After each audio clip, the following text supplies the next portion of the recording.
बिस्मिल्लाहिर्रहमानिर्रहीम। Welcome to सरकारी job गुरु। दोस्तों, आज की इस वीडियो में हम बात करेंगे एएसएफ यानी एयरपोर्ट सिक्योरिटी फोर्स एक्ट 1975 की। ये एक्ट के बारे में सवाल होते हैं जो एएसएफ इंस्पेक्टर के लिए टेस्ट आती हैं एफपीएससी के अंडर, जो अभी भी लास्ट मंथ में एडवर्टाइजमेंट आई थी और इसका इसी मंथ के एंड में या नेक्स्ट मंथ के सितंबर के स्टार्ट में इसका टेस्ट होगा। और टेस्ट के अंदर कोई 15 से 20 सवाल इसी एक्ट के अंदर से आते हैं। ये बहुत छोटा सा एक्ट है जिसमें कुल 5 चैप्टर्स और 13 आर्टिकल्स हैं, तो ये बहुत ही आसान एक्ट है। इसमें सिर्फ और सिर्फ अगर आप डेफिनेशंस को देख लेंगे, जो 5 से 6 डेफिनेशंस हैं, उनको अगर आप देख लेंगे तो आपके कोई 6 से 7 सवालात उसी में सही हो जाएंगे। बाकी 1-2 आर्टिकल्स में से आता है क्वेश्चन आते हैं, तो वो अगर आप देखेंगे तो आप इस टेस्ट को आसानी से क्वालिफाई कर लेंगे। कैंडिडेट्स को मसला क्या होता है, उनका जनरल नॉलेज और बाकी सब्जेक्ट्स तो अच्छे होते हैं, लेकिन ये जो 15 से 20 सवाल होते हैं ये उन्होंने पढ़े नहीं होते, और वहाँ पर ये बिल्कुल आसान डेफिनेशंस हैं, ये इनमें से क्वेश्चन आता है तो वो कैंडिडेट क्या है, उसको गलत करके आ जाता है, इसलिए वो क्वालिफाई इस टेस्ट को नहीं कर पाते। तो अगर आप इस टेस्ट को क्वालिफाई करना चाहते हैं तो मेरी रिक्वेस्ट है आपसे कि प्लीज़ इस एक्ट को ज़रूर पढ़ें, और इसके अलावा भी जो मैंने मटेरियल दिया हुआ है उसको भी आप ज़रूर देखें। और इस वीडियो को अगर आप आखिर तक देखेंगे तो आप इस एएसएफ के एक्ट को बहुत जल्द समझ जाएंगे और आसानी से आपको इसको और कुछ पढ़ने की ज़रूरत भी नहीं होगी। मैंने इसको बहुत शॉर्ट करके बताया हुआ है। तो चलते हैं, स्टार्ट करते हैं। इसमें चैप्टर 1 और सेक्शन 1, ये क्या है, title, application, extend and commencement, यानी इस एक्ट का नाम क्या है, एएसएफ एक्ट इसको कहेंगे। और ये कहाँ पर है, कहाँ पर एक्सटेंड होता है, यानी ये कहाँ पर लागू होता है, एरोड्रोम्स पर, एयरपोर्ट्स पर, सिविल एविएशन स्टेशंस पर, और जो भी ऑफिसेज हैं, यानी जो सिविल एविएशंस के ऑफिसेज हैं या जो एयरपोर्ट वगैरह हैं या जो भी फ्लाइंग स्टेशंस हैं, उनके ऊपर ये लागू होता है। उसके बाहर ये लागू नहीं होता, यानी आम जो जैसे रोड्स वगैरह हैं या जो पुलिस स्टेशन है उस पे ये एक्ट लागू नहीं होता। ये सिर्फ एरोड्रोम्स की मैं डेफिनेशन आगे आपको बताऊंगा कि क्या है। तो इस तरह से सवालात इसमें होते हैं। तो इसके अलावा it shall apply to all members and offices of the force. अब कौन से फोर्स, कौन से ऑफिसेज, कौन से मेंबर्स, ये एएसएफ के जो फोर्स है उसके जो ऑफिसर्स हैं या मेंबर्स हैं या उनके जो भी ऑफिसेज हैं, ये उन पर लागू होगा। नेक्स्ट में डेफिनेशन है, सेक्शन 2 में डेफिनेशंस हैं। तो पहली डेफिनेशन क्या है, यहाँ पर आप देख लें, एरोड्रोम्स, जो पिछले आपको मैंने कहा था। एरोड्रोम्स क्या है, area for landing, departure, movement of aircraft, includes building, structure and equipments, यानी ऐसा एरिया जहां पर आपका प्लेन लैंड करता है या वहां से जो डिपार्चर यानी जो उड़ान भरता है, निकलता है, और उसके अलावा मूवमेंट करता है, आगे पीछे एयरक्राफ्ट जो जाता है, इसमें बिल्डिंग्स भी आ जाती हैं, ठीक है, जो स्ट्रक्चर्स वगैरह होते हैं, या जो traffic control, air traffic controller, उनके जो टावर्स वगैरह होते हैं, या जो भी इक्विपमेंट्स होते हैं, इन सारी चीज़ों को एरोड्रोम्स कहते हैं। यानी जो आपका रनवे हो गया या जहाँ पर आके वो लैंड करता है या जहाँ पर खड़ा होता है एयरक्राफ्ट, उस सारी जगह को कहेंगे एरोड्रोम्स।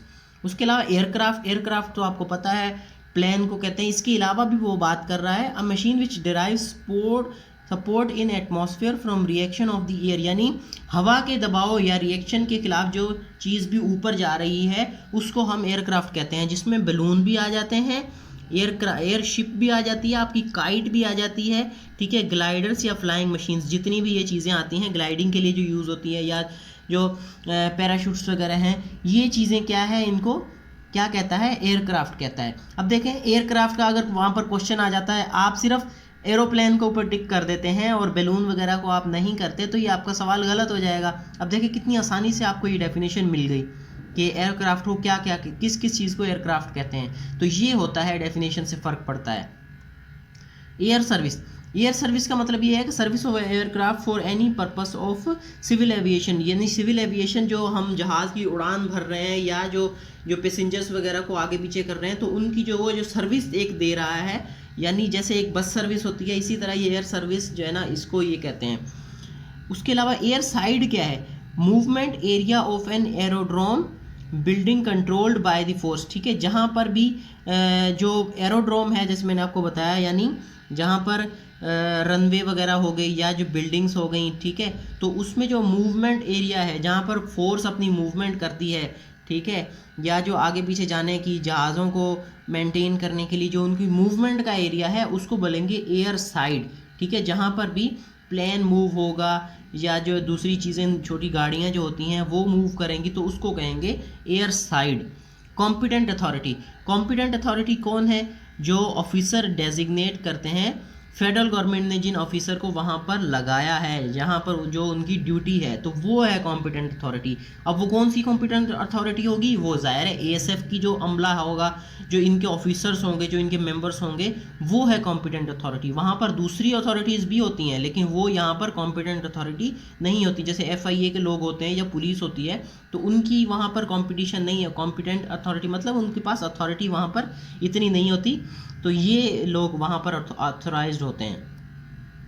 आगे आएगा, आप देखें फोर्स, सिंपल सा देखें वर्ड है। अब ये डेफिनेशन में आ जाएगा व्हाट इज़ फोर्स, ठीक है, तो वहाँ पर पुलिस फोर्स, रेंजर्स या जो भी एफसी वगैरह है वहाँ पर वो भी आ जाएगा, और आ जाएगा एएसएफ, एयरपोर्ट सिक्योरिटी फोर्स। तो आपने टिक करना है, फोर्स का मतलब है इस एक्ट के मुताबिक, यानी इस एक्ट में जहाँ पर भी फोर्स का वर्ड आएगा वो क्या होगा, उसका मतलब है एएसएफ, ठीक है। अब फोर्स कमांडर देखिए, फोर्स कमांडर, अब कमांडर किसका? फोर्स का। फोर्स का क्या मतलब है? एएसएफ का। तो कमांडर इंचार्ज ऑफ एएसएफ, ठीक है, जो एएसएफ का इंचार्ज है वो उसको कहेंगे फोर्स कमांडर। ऑफिसर का क्या मतलब है? Person appointed to the force. अब जो भी फोर्स में पर्सन अपॉइंटेड है, जो भी ऑफिसर अपॉइंटेड इसमें है, उसको हम कहेंगे ऑफिसर, ठीक है। फिर चाहे वो भले एएसआई हो या नीचे उसके जो लोअर स्टाफ है, सब क्या कहलाएंगे? ऑफिसर कहलाएंगे, ठीक है। Member, person other than officer, ठीक है। कुछ जो है ना वो सपोर्टिव स्टाफ भी होता है, ठीक है, जो फोर्स में डायरेक्ट तो वो यानी यूनिफॉर्म्ड वो नहीं होते लेकिन उनका सपोर्टिव एक कैरेक्टर होता है, तो उसको कहते हैं मेंबर। ऑपरेटर किसको कहते हैं? ऑपरेटर यानी पर्सन या organisation engaged in aircraft operation, ठीक है, यानी जो एयरक्राफ्ट, अब आपका जो जहाज़ है, ठीक है, उसको जो बंदे ऑपरेट कर रहे हैं, यानी उसका जो पायलट हो गया या उसको उसकी मेंटेनेंस करने वाले, या उसके अलावा जो उसका अमला होता है यानी क्रू में जो मेंबर्स होते हैं, ठीक है, एक तो पायलट होता है, बाकी उसका सपोर्टिव स्टाफ भी होता है। जैसे आम एयरक्राफ्ट्स में जो क्या होता है उसमें एयर होस्टेस वगैरह होते हैं या दूसरे उसके जो कमांडर वगैरह होता है, तो वो उसको कहते हैं ऑपरेटर। अब चैप्टर 2 यहाँ पर आ जाता है और section 3, power to constitute and maintain ASF and function, ठीक है। तो इसकी कौन बनाता है इस एएसएफ की फोर्स को, ठीक है, फेडरल गवर्नमेंट के पास ये इख्तियार है कि वो एक फोर्स बनाए, ठीक है। किस लिए? उसके पर्पस क्या है? Security of all airports, aerodromes, aircraft, civil aviation installations and against unlawful interference, ठीक है। तो किस मकसद के लिए ये फोर्स बनाई है? यानी सिक्योरिटी ऑफ एयरपोर्ट्स, एरोड्रोम्स जो जगह हैं या एयरक्राफ्ट्स की, और सिविल एविएशन इंस्टॉलेशंस जो बिल्डिंग्स वगैरह हैं या जो एरिया है उसमें कोई बाहर से अनलॉफुल इंटरफेरेंस ना हो जाए, वहाँ पर कोई दहशतगर्दी या जो लॉ एंड ऑर्डर को ख़राब ना करे, तो वहाँ लॉ एंड ऑर्डर मेंटेन करने की जिम्मेदारी किसकी है? एएसएफ की। और security of structure, equipment, material, installation of operators और गवर्नमेंट, ठीक है। तो अब जो भी ऑपरेटर्स हैं या जो दूसरे लोग हैं या जो गवर्नमेंट की जो एसेट्स हैं वहाँ पर, उनकी सिक्योरिटी भी इसी की जिम्मेदारी है। फिर proper conduct of person at airport, ठीक है। फिर ये भी देखना है कि उनका जो कंडक्ट है, वो जो काम कर रहे हैं जो लोग, उनका बिहेवियर वगैरह सही है, वो काम ठीक कर रहे हैं या नहीं। उसके बाद security of passenger, baggage, cargo and mail with in the limits of airport and एरोड्रम्स, ठीक है। अब जो पैसेंजर आते हैं उनकी सिक्योरिटी का काम भी इनकी जिम्मेदारी है, और उसके अलावा जो सामान वगैरह है या जो कार्गो आता है, यानी जो चीज़ें बाहर भेजते हैं या बाहर से जो आती हैं, गुड्स जिसको बोलते हैं, यानी एक्सपोर्ट इंपोर्ट की चीज़ें, ठीक है, तो उनकी जो है ना उसको, और इसके अलावा मेल वगैरह जो पोस्ट वगैरह आती हैं, जो हम पाकिस्तान पोस्ट या दूसरी चीज़ों के थ्रू बाहर कोई चीज़ भेजते हैं, तो वो इन सारी चीज़ों की जो सिक्योरिटी है वो भी इस फोर्स की जिम्मेदारी है, वो भी इसका फंक्शन है। General maintenance of law and order, taking cognizance of all the offences committed.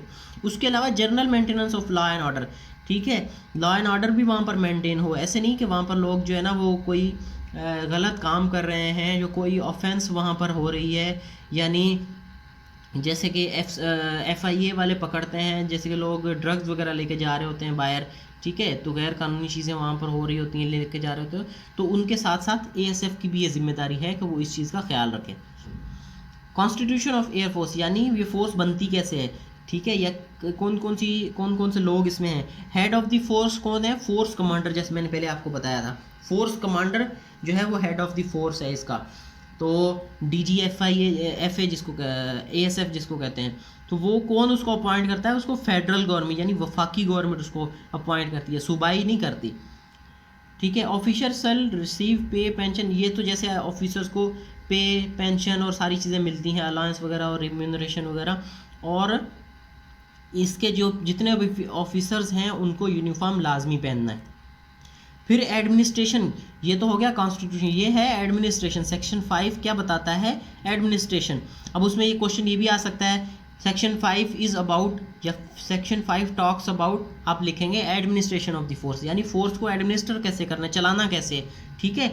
अब फोर्स की एडमिनिस्ट्रेशन जो है वो किसके हाथ में होती है, ये फोर्स कमांडर जो DG होता है उसके हाथ में है कि फोर्स को चलाना कैसे है, एडमिनिस्टर कैसे करना है, ठीक है। और कमांडर के पास सारी पावर्स होती हैं, ठीक है, और वो किसके अंडर में काम करता है, डायरेक्शन किसकी होती हैं, वो फेडरल गवर्नमेंट की डायरेक्शन, जो फेडरल मिनिस्टर होता है एविएशन का, उसके अंडर में वो काम करता है और उसकी डायरेक्शन पे वो चलता है। फिर आ गया इसके पास पावर कौन कौन सी है, सेक्शन 6 में, ठीक है। अब क्या क्या पावर्स हैं, take effective measures to ensure security of all airport, ठीक है। अब वो सिक्योरिटी वगैरह जो भी है, या सेफ गार्ड करना है अनलॉफुल इंटरफेरेंस से, या जो एसेट्स हैं वहाँ पर, जहाज़ हैं या इंस्टॉलेशंस हैं, एरोड्रोम्स हैं, और दूसरे वहाँ पर लोग हैं, आम बंदे हैं, उनकी सिक्योरिटी वगैरह के लिए जो है ना वो सारी जिम्मेदारी इन्हीं की है। इसके अलावा सेफ गार्ड करते हैं किसको, कार्गो को, पैसेंजर को, और उसके अलावा जो बैगेज वगैरह है, सामान है लोगों का, उसकी सिक्योरिटी भी होती है, ठीक है। और उसके अलावा अनऑथोराइज्ड पर्सन या व्हीकल्स को एयर साइड तक पहुंचने से जो है ना ये बचाते हैं, यानी कोई भी जो है वो अनलॉफुली आ जाता है, गैर कानूनी तौर पे कोई आने की कोशिश करता है, या जहाज़ को हाईजैक करने की कोशिश करता है, वो भी इसी की जिम्मेदारी है, ठीक है। या कोई जो है ना वो बम वगैरह या आर्म्स वगैरह, ठीक है, इस तरह की चीज़ें जहाज़ के अंदर, एम्यूनिशन वगैरह अंदर या उसकी लिमिट में ना लेकर जाए, वो भी इसी की जिम्मेदारी है, ठीक है। उसके बाद अगर कोई ऐसा मसला आ जाता है, ठीक है, कोई गैर कानूनी चीज़ उसके हाथ में, कॉन्ट्राबैंड चीज़, कॉन्ट्राबैंड कहते हैं जैसे मंशियात वगैरह होती है ना, जो चीज़ मना होती है जहाज़ में लेके जाने में, उसको कहते हैं कॉन्ट्राबैंड। तो अगर कोई भी कॉन्ट्राबैंड जैसे हीरोइन वगैरह जो मिल जाती हैं, ड्रग्स, तो वो अगर किसी बंदे के पास पकड़ी जाती हैं तो वो फिर कस्टम वालों को नोटिफाई करना इनकी जिम्मेदारी है, कस्टम वालों को ये बुलाते हैं, ठीक है। और फिर इसके अलावा इनके पास ये पावर है कि ये विदाउट वारंट भी किसी भी बंदे को वहाँ से गिरफ्तार कर सकते हैं, अगर उसके ऊपर इनको शक है कि ये बंदा जो है ना अभी एरोड्रोम में या एयरपोर्ट या एयरक्राफ्ट के हदूद के अंदर है, और इसके पास कोई ऐसी चीज़ हो सकती है जो यहाँ पर सिक्योरिटी को जो है ना वो ब्रीच कर सकती है, तो ये उसको गिरफ्तार कर सकते हैं, इसके लिए इनको वारंट की ज़रूरत नहीं है। इसके अलावा फोर्स कमांडर जो है ना वो क्या करता है, फोर्स कमांडर जो DG, वो मिलिट्री वगैरह को भी बुला सकता है कि अगर कोई ऐसा मसला है वो समझता है कि है या हो चुका है, हाईजैकिंग हो गई है, फिर उसके अंदर जो भी मिलिट्री की अथॉरिटी होगी जो वो डायरेक्शंस देंगे उस पर इनको काम करना पड़ेगा, फिर ये अपनी मर्जी से नहीं चलाएंगे। उसके अलावा लाइबिलिटीज़ क्या है ऑफिसर्स और मेंबर्स की, ऑल ऑफिसर मस्ट ओबे and execute order issued by competent authority, जो भी बंदे हैं या ऑफिसर्स हैं वो कॉम्पिटेंट अथॉरिटी कौन है, वो फेडरल गवर्नमेंट है, ठीक है, उसकी जो भी डायरेक्शन है वो इनको फुलफिल करनी है, ठीक है। और जो भी इनके मेंबर्स हैं या ऑफिसर्स हैं वो पाकिस्तान में उनको कहीं पर भी सर्व करना होगा, और ये तो शुरू में जब हम ज्वाइनिंग करते हैं तभी हम इस बात का ओथ लेते हैं कि हम जो है ना वो रेडी हैं कहीं पे भी सर्व करने के लिए, तो यहाँ पर इसमें कोई ख़ास चीज़ नहीं है। फिर जो है ना वो अब फोर्स कमांडर जो है ना उसके पास ये पावर है कि वो जनरल कोर्ट मार्शल जो है ना वो कर सकता है, अगर फोर्स के अंदर कोई मिसकंडक्ट कर रहा है या जो गलत इस्तेमाल कर रहा है पावर्स का, तो वो एक एक्शन ले सकता है, ठीक है।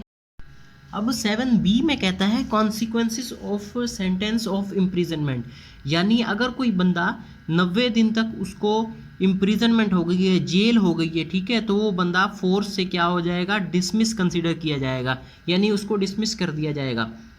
अब इसी तरह 7C में कहता है कि अब कोई भी ऑफिसर जो है वो सस्पेंड कर सकता है किसी भी दूसरे बंदे को अपने उसके मिसकंडक्ट के लिए, ठीक है, यानी जब वो समझता है कि उसने अपनी फोर्स के दौरान जो है वो नेग्लिजेंस शो की है, यानी सुस्ती शो की है, या किसी चीज़ को नेग्लेक्ट किया है, फॉर अपनी ड्यूटी सही से अंजाम नहीं दी, तो वो क्या कर सकता है, उसको सस्पेंड कर सकता है।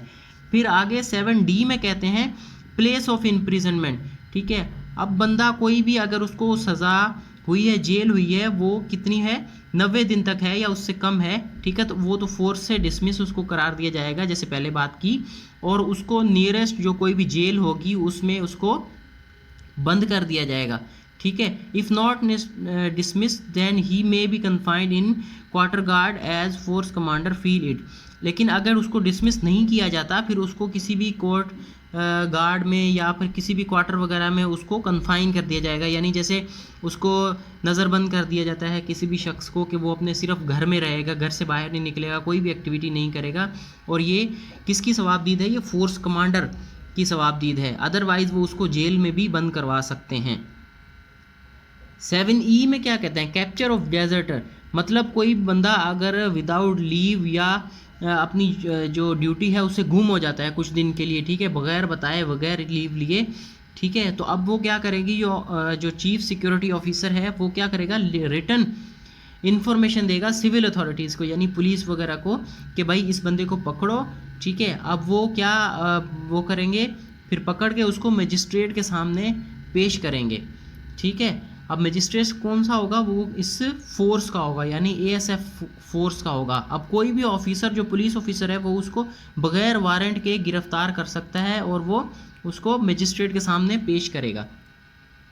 अब अपील वगैरह क्या होगी, अगर किसी भी बंदे को सज़ा दे देता है कोई भी डिप्टी डायरेक्टर या चीफ सिक्योरिटी ऑफिसर। अब इसमें नोट करने की बात यह है कि अगर सज़ा चीफ सिक्योरिटी ऑफिसर या डिप्टी डायरेक्टर देता है तो वो बंदा अपील कर सकता है 30 दिन के अंदर अंदर। अब वो अपील किसको करेगा, वो डिप्टी डायरेक्टर या चीफ सिक्योरिटी ऑफिसर से हायर जो बंदा होगा, यानी फोर्स कमांडर को कर सकता है, ठीक है, या उससे नीचे वाला जो भी होगा, लेकिन डिप्टी डायरेक्टर से ऊपर का बंदा होना चाहिए, उसको अपील करेगा। अब अगर जो सज़ा दी है वो फोर्स कमांडर ने दे दी है, ठीक है, ये जो DG है, ये सेकंड वाले पार्ट में आप देखें, फोर्स अगर जो फोर्स कमांडर है उसने सज़ा दी है तो फिर 30 दिन के अंदर अंदर अपील किसको करनी है, फेडरल गवर्नमेंट को करनी है कि भाई ये मेरी जो अपील है या ये जो रिवीजन है इसको देखा जाए और इस पर फैसला दोबारा दिया जाए। अब appointment of officer and other members of the force, federal government किस किस को अपॉइंट करेगी, deputy director, assistant director, chief security officer, security officers, ठीक है, इनको जो अपॉइंटमेंट है इसकी वो कौन करेगी, फेडरल गवर्नमेंट। फोर्स कमांडर किसको कर सकता है, वो किसको करेगा, इंस्पेक्टर्स को कर सकता है, sub inspector, ASI, security guards for performance of necessary functions, ठीक है, यानी जो बड़े ऑफिसर्स हैं उनको फेडरल गवर्नमेंट करेगी, बाकी जो फोर्स कमांडर के हाथ में भी हैं कुछ अपॉइंटमेंट्स। सेक्शन 8 इंडेमनिटी, मतलब कि कोई भी प्रोसिक्यूशन या सूट या कोई भी, यानी उसको कोई सू नहीं कर सकता किसी भी बंदे को अगर वो अपने गुड फेथ में काम कर रहा है, यानी पर्सन या ऑफिसर जो ASF के हैं अगर वो अपने गुड कंडक्ट में, गुड फेथ में काम कर रहे हैं तो उनके खिलाफ कोई भी कानूनी कार्रवाई नहीं होगी, यानी उनको सू वगैरह नहीं किया जा सकता। Delegation of powers, federal government अब डेलीगेट कर सकती है अपनी पावर्स, ठीक है, किसको, फोर्स कमांडर को या किसी भी और ऑफिसर को। मतलब फेडरल गवर्नमेंट अपनी तरफ से, मिनिस्टर जो है वो अपनी तरफ से कोई नोटिफिकेशन इशू करता है कि भाई मेरे जो पावर्स हैं वो जो फोर्स कमांडर है ये एक्सरसाइज कर सकता है, यानी उसकी जो ड्यूटीज़ हैं उसके पास जो पावर्स हैं फिर वो फोर्स कमांडर के पास आ जाएंगी।